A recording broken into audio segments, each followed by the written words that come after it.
Robin Wilson, Digital Business Architect, and I'm with Trane Supply. I think the industry is kind of on the cusp of really understanding how important images are, not only flat images, but 360 images. It's been a changing world this year. A lot of the businesses that we work with or our competitors are going with 360-degree images. I think it's important that we stay ahead of those companies and not get behind. One of our largest problems with Trane Supply is identifying the correct part. The service technician will take it out of the unit and then he's trying to figure out the replacement, is it really the right part? So that should help with confidence in ordering the parts through our website and our digital app.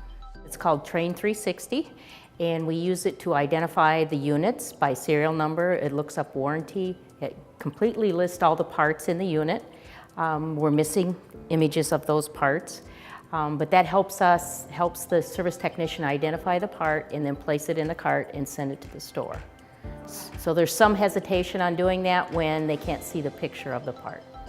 My dream would be that we would not only work with our vendors, but any parts that we get would have a 360 image of them and automatically be attached to the part, even from the factory, so that throughout the whole process of building the unit, identifying the parts as service parts, that it's much easier and smoother, and I think it's going to bring us up in the class of businesses to catch up with the digital world.